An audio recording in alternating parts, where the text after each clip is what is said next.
Okay. Oh, one first. We've been looking at the fruit of the Spirit now for the last several weeks. We've done them a little bit out of order, depending if somebody couldn't do theirs. We've all been given one to look at. So, as you can see, it's in Galatians chapter 5. So we've done love, joy, peace. I think we've done patience, kindness. I'm on kindness today. So that's mine today. So it's a little bit out of order. We've done a couple of the other ones. So we're looking at kindness. So we've said about it being the fruit of the Spirit, that all of that, because I used to think it was the fruits, that everyone was separate, but all of those fruits are going to make a whole fruit. They're all in the same one, and all of the comes we've been talking about is from love.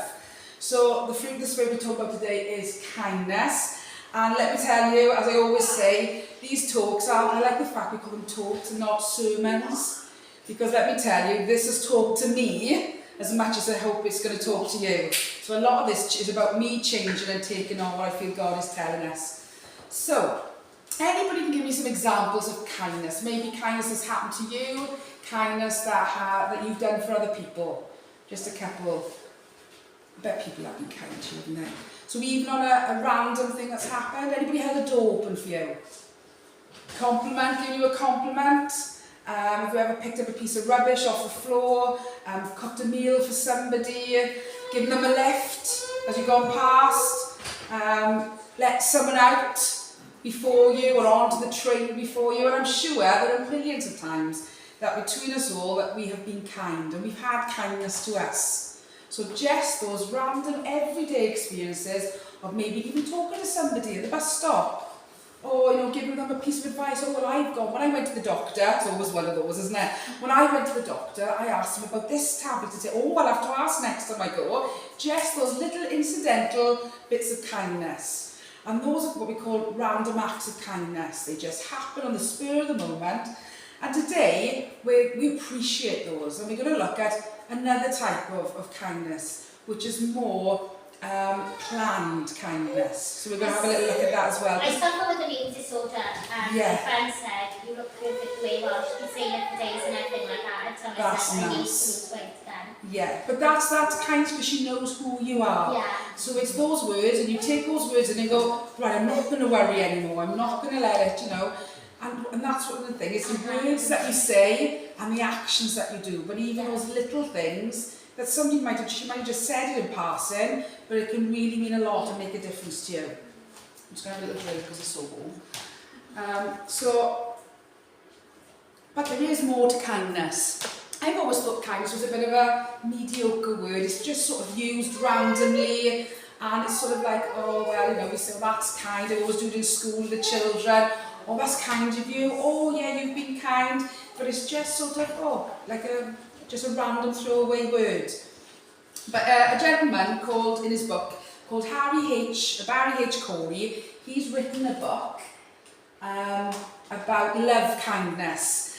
And this really, really hit me this week when I've been looking at this now, because he gives a really helpful distinction between niceness and kindness. I thought they were pretty much the same thing.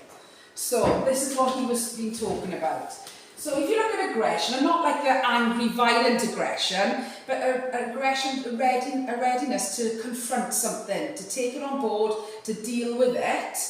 And that, you've got a picture of it, would have firm edges, firm centre, and hard edges around. So aggression is a bit like no thoughts of others, your feelings, you're angry, frustrated. It's a bit like saying no, I'm not putting up with this. No, that's not going to happen. That sort of, I'm going to sort it out feeling. And then we've got niceness, which is, very soft edges. Look at the way I changed my voice, my M&S voice that is. This is we have soft edges with a spongy centre. And with that's like the other side of it, which is the yes. I just want to please you, I just want to be pleasant, I just want to agree with everything, say, yes, I understand. And, so don't want to go into conflict, I'll just agree. So you're nice about everything. So you say what the person wants to hear. Not what you know to be true, but what you think that person wants to hear. So I'm the nice person now, I'm the nice friend. So you've got that. And kindness, Barry says in his book that kindness is a little bit in between those. It's a it's a middle ground. It's both of them together. So you've got the firm centre of being, and it's not angry, but it's being quite strong and not afraid. But then you've got the love and honesty with the soft edges around it. And I've never thought of that. That was a real, I call it my light bulb moment, when I thought of that, because I thought kindness was just agreeing. But actually, kindness is when you do confront things, but in a loving, honest, compassionate way with people. So it is like saying, oh, well, what do you think is right in this? Or why have you chosen to do that? Or how will you do that? So it's saying what needs to be said, but doing it in a loving, tactful, compassionate way. So we know that kindness has the softness and the warmth of niceness, but it also has conviction, courage and honesty. So I'm just going to show you, I don't know if you've heard of Kevin Hart. He's a comedian, American comedian, and he had an interview with Oprah Winfrey, and when I came across it, I thought, this is what kindness, I think, is a perfect example of kindness. So if I go on to that. So he wanted to make it big as a comedian, and his mother said, oh, I'll let you have a year and I'll support you. But you know, it's not going to be the job for you, I don't know, but I will support you, but just see how it goes. It did work in the house. Yeah, it did. It's something on the top of mine said, does it say? I think I have to start the slide through. Okay. Oh, there it is. Is that it there? I might have to just watch it. Oh, I can't see. That's okay.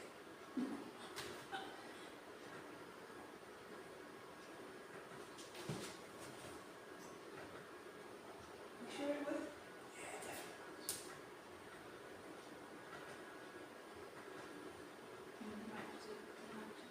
Is it? That's okay. Well, if I tell you what it was, because I know it more or less word by word, because I watched it so much.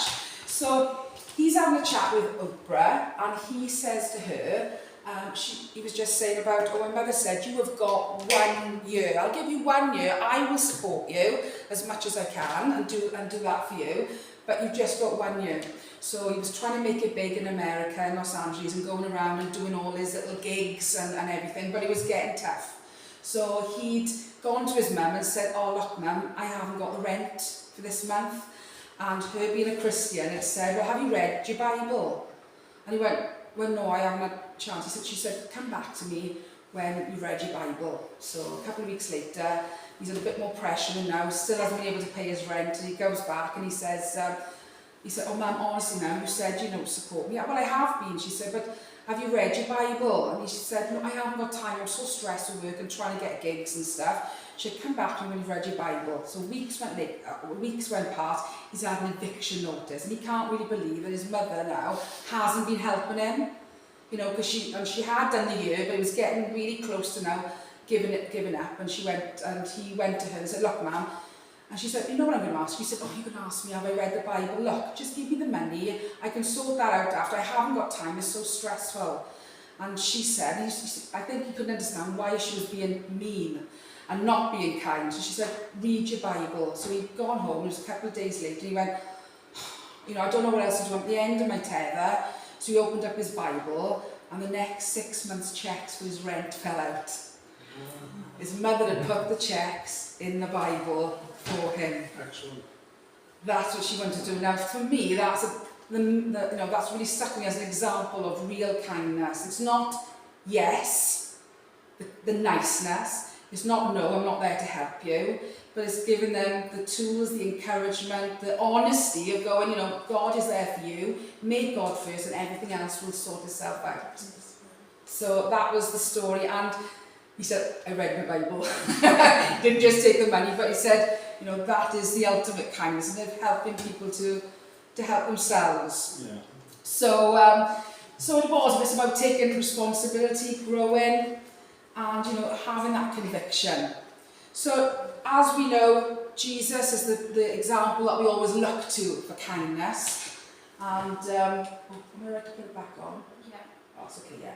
So, he is the example of kindness. So I thought we'd just look at very quickly, and I know most of you will know all the stories as well, and if you've had them in school or if you've done your reading, it's just 3 little stories, because we know Jesus, he did speak honestly and with real love and care into people's lives. And we talk about random acts, but for Jesus, it was his lifestyle that was kind. It was everything. It's not just something that happens now and again. It was who he was. So in number 1, we looked at the woman at the well. So in John chapter 4, she was a Samaritan woman that had gone to draw water at the hottest time of the day because she couldn't go any other, because she'd been rejected by a community and shunned, because she was seen as an immoral woman, because she'd had many husbands and hadn't been faithful. And she met Jesus there. And they talked about the living water, about Jesus having living water for her, that water will run out, but he's got living water. And what was really in this passage is the way that he speaks to her. There's no condemnation, and I know that because it says that the way that she responded to him, because he'd said to her, well, talking to just Jenny, he said, well, go and get your husband. And she went, but I haven't got a husband. And he didn't go, yes, I know. He went, no, I know that. You've had 5 husbands, and the man you're with now is not your husband. But in that gentle way, because she responded gently to him, going, as recognising, oh, you do know about my life. But he was kindness itself. There was no judgment. He was being honest. I know your life. I know what's happened, like he knows about ours. But, there was a connection, the way that he spoke with her. And, and when he said, I am the Messiah, she ran off to tell everybody, because she knew that she'd been changed by meeting Jesus. So she was seen as a social outcast, and that's where the kindness comes in. Didn't matter to Jesus. She was special to him. The next one is the healing the leper. In Matthew 8:1-4, when Jesus came down from the mountainside, there were large crowds following him, and a man just came and knelt right by the side of him, full of leprosy. And as we know, when we've been brought up, and still around, still in some countries, it's very contagious. It's it's a life-threatening disease, and nobody wants to go near anybody with leprosy, because you can catch it and it affects all your limbs, and an awful disease. And the man just said, look, Lord, if you're willing, make me clean. And Jesus said, I am willing. But the kindness wasn't just in the words, it was with the action, because he just took his hand and he touched him, and everybody was like mortified around him. What's he doing? Why is he touching him? Oh my gosh, that's so filthy, he's going to get the disease.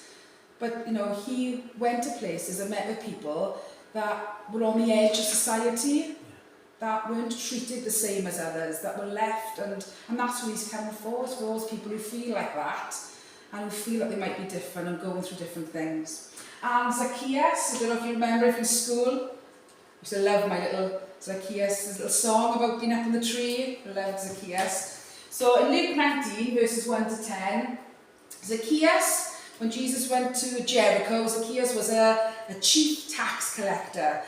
Despised he was, because he was taking money from poor people who didn't have it to give to the rich, and he was really not liked at all, and nobody wanted to be around him. And again, he was seen as a criminal, because he was just taking money and stealing off people, is what they thought. So he was short, I know that feeling. So when Jesus came, he climbed up to the tree, and instead of passing, Jesus said, oh, come down, come to your house for dinner. Let's go. And everybody around was like, why would Jesus do that? When there's all these nice people around, why would he go with somebody like that? That was Jesus. He didn't care about people's past, he cared about their future. And through that meeting, that's how Zacchaeus came to know about God and change. Because Jesus and God knows that we can be better and do better. So Jesus' kindness goes beyond all social stereotypes, people's past, their health, whether it's physical, emotional, mental health as well. And that's what he came for. That's why we represent Clace in this area. That's what we're here for, everybody in Clace. So we're asked to show love and to be kind to all people. So it might not be like us, but I've said before, I don't want to be around people who are just like me. I can't think of anything more boring than spending time with people who've got the same thoughts and the feelings and experiences as me. Might not always agree with us. we might have different thoughts on things, but in church and when we come together, the unity is about Jesus and God. We might have very different views on politics, different religions, how we believe, how we raise our children, but the unity is in knowing God. And we might have difficulties. Other people we come into contact with are going to have difficulties we don't understand. We haven't walked in other people's shoes. You can't go, oh, and I know that we can go, oh, well, I had that, but I had that for me. Or I know somebody who's had that, but nobody's ever been in your shoes and walked day in, day out in your life. And only God will know that. So those are just 3 examples. There's many more of Jesus being kind, but I just want to show you the ones where he didn't care about what people thought about him, and sometimes he's with those people that had been neglected or been left out. So just a couple of verses. In Galatians 6, 9, 10, I'm reading from the Message. So let's not allow ourselves to get fatigued doing good. At the right time, we will harvest a good crop if we don't give up or quit. So right now, therefore, every time we get the chance, let us work for the benefit of all, starting with the people closest to us in the community of faith.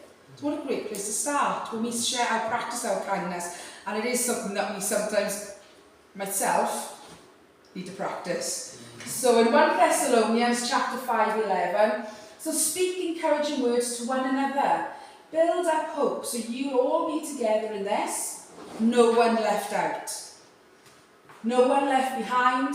I know you're already doing this, just keep on doing it. And we've always said in our church that we don't leave anybody left behind. And I know some people who come here have said, there's no clique. You know, and there's not enough of us really, it's quite a lovely little small group. You can't leave anybody out because you'd see them, but that's something nice about being in a small church. It's family, and we know each other, we get to spend time and share with each other. So these are the questions I felt God was asking me, and with that I'm asking you as well. So how are you doing with kindness? Are you kind to yourself? Because that's where we've got to start as well. Are you harder on yourself than you are on other people?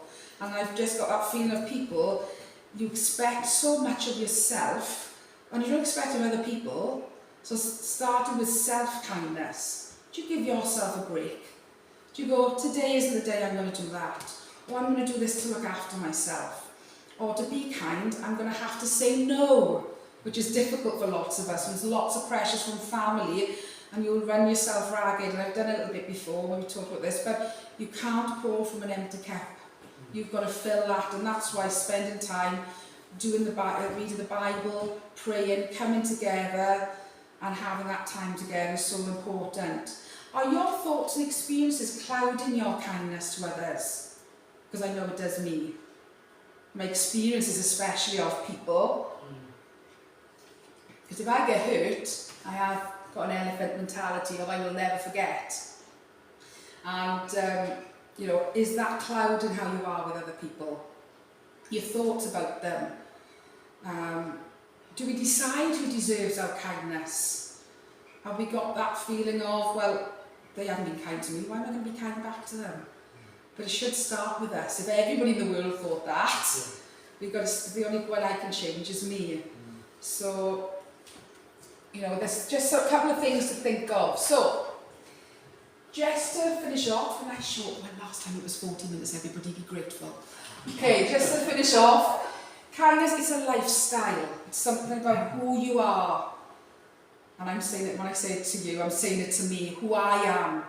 It should be something when I get up. It can be random acts of kindness, like we talked at the beginning, but also what's really important is intentional. When you get up and you plan kindness into your day. I'm going to give that person a call, I'm going to go out with them for a cup of tea, or I'm just going to do this or that, or somebody's come to my mind, and I don't know about you, but that happens a lot with me. Somebody I haven't thought of, pick up that phone, or write them a letter. I know, so, alright, email them, but that sort of thing. It requires sacrifice. You will have to give up some of your time and energy. Sometimes you don't want to do it. Have courage, because if things need to be said, and pray about it, have courage to have those conversations. So I've got my example of that. There's a young lad in school with me, he's a teaching assistant with me, lovely boy, and not so close to his dad, doesn't live at home anymore, and his mum passed away about 6 years ago, and I'm sort of his mum's age, so I feel a little bit quite protective. And in work at the moment, he's not doing what he's meant to be doing. He's on his phone when he's not meant to be, and he's taking a bit longer breaks. And I've just been like nervous from going if he gets caught. So I've had to sort of step, and I've had that, because I'm one of those, I have been nice. Oh yeah, oh don't worry, but yeah, I know you're tired and all this. Somebody has a sleep at lunchtime because he goes to the gym in the morning, 5 o'clock. I've had to have a word about that. And I just felt like I was just being nice. And when I've been doing this, I thought, no, kindness isn't being nice to him, because what's going to happen? He's going to get in trouble. And then I knew about it and I didn't do anything. So that's another thing that happens. If you know something, you do need to. So I did a little bit of this. I said, oh look, I said, you know, I feel, and I do feel like your mother, you know, and I'm at that age. So I said, I'm going to speak to you like I would my son. So, and I said, no, you do need to put your phone away in school. You know, I know there's this group of children working, but you've got to be on task. And I said, you know, be where you are, where you're meant to be. Okay, and give the gym a couple of breaks in the morning so you're not so tired in the day. And he's gone, all right, okay. And he's come on, but it was hard for me because I just said, I don't want to sound, but I had to be honest. And it's only a little thing. But if anything happened to him, or he got called in, or he got a warning, or he lost his job, I would have felt that was my fault. So just doing that, so he was like, oh, thanks, Shaw. So you text me and say, oh, thanks for that. But, you know, and it's not easy because there are situations where, you know, it is difficult to have that confrontation, that conflict with people. But if you pray about it first and you ask God, you know, just give me the words. That's what I found, because I've had situations when I've talked to people and go, that wasn't me, because I haven't got the words, or I'm frustrated about it, or I'm angry about it. But I've gone calmly, with love, and opened up that conversation. So it should be heard in our words and seen in our actions, kindness should. And it can build strong relationships and friendships, like I said about that boy in school. You know, now he texts me to say to me, oh, can I have a word with you on Monday? It's nothing big, mind, but I just want a bit of your wisdom, he said. I said, I'm not in Monday, but in Tuesday I'll bring my wisdom. But you know, so now he's more likely to come to me, isn't it? And we are called by Jesus to be kind. And it's a ripple effect.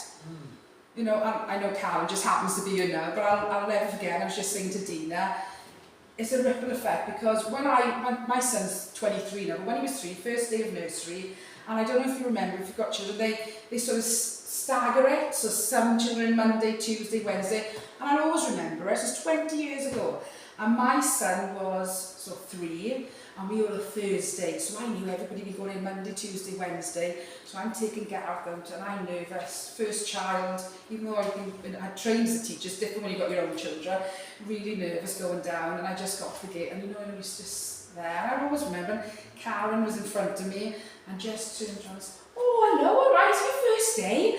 I think she was probably talking to Gareth, but I went, yes!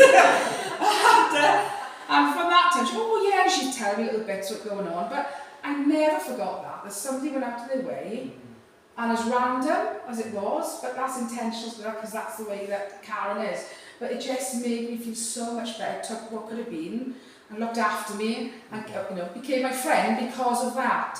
But I'm in the school now, and how do you think I am when I see in the nursery parents bringing in people? You know, I know how it felt, so I give that kindness back. So if you've had that kindness, like Dina said, she knows God's kindness in her 79 and a bit years. And, you know, when you've had that kindness from other people, from other Christians, from family, and from God himself, it's hard not to give that back. It becomes part of who you are. And you probably don't even realise you do it, but there's people who are really thankful for your kindness. So let's just keep doing it like that. I have got a song to finish off with. Oh, I'm not singing it, you'd be glad to know. But I have got a song. I don't know if it'll play. Shall we see it? But I have got the words. And I'll read it out as a poem if you haven't. Ooh. In my Marks and Spencer's voice. What Hannah is this? My Pam's. Oh, I wish I'd looked after me teeth. I must have known it. I must have had back it. Look at that. It worked in the house. Yeah, now mine did as well. That's why I got to check. But don't worry. If you give some of those up, I must have known. So it doesn't There we are. So this is, it's a bit of country for Les. Les, it's Garth Brooks' song. Yep. And it's about really what kindness is people loving people. And that's all it is. Regardless of anything else, that's all it is. So I couldn't find the lyrics because I was going to put it on, but I've done this just in case you wanted it. So I'll read it like a poem. So, doctor, you ain't got a pill for whatever's making this world ill. You can't get forgiveness at the store, and peace, it's a politician's war. You won't find no resolution in the bottom of a bottle, in the stars of or Aristotle. The only answer to the problem is people loving people. That's the enemy of everything that's evil. Ain't no quick fix at the end of a needle. It's just people loving people. I won't do the woes, but words aren't what they seem to be. Talk is cheap, but lies are free. We fear what we don't understand, and we've been scared since time began. All the colours and the cultures circle round us on a spindle. It's a complicated riddle. The solution is so simple. It's people loving people. That's the enemy of everything that's evil. Ain't no quick fix at the end of a needle, it's just people loving people. You can pawn it off on kings and queens and those behind the curtain. Say, no one can't make a difference in a world so full of hurting. But I believe the remedy starts right here with you and me. People loving people. That's the enemy of everything that's evil. Ain't no quick fix at the end of a needle, it's just people loving people. It's just people loving people. It's just people loving people. Okay, I'll just pray. Dear Heavenly Father, I just want to thank you that you have shown us what kindness is by sending your Son Jesus to die for us. There's no greater kindness. We thank you that we have opportunities of just loving people around us and loving ourselves. And we just pray that we will use our words and our actions to just show your kindness around us, in place and in our homes, in our families and to ourselves. Help it to just ripple through, Lord. Start with us, to be random acts of kindness, Lord, but intentional ones, for it to become our lifestyle, because we are so grateful for what you've done for us. We just pray for all of our families and keep them all safe. Amen. Nice one, Sean.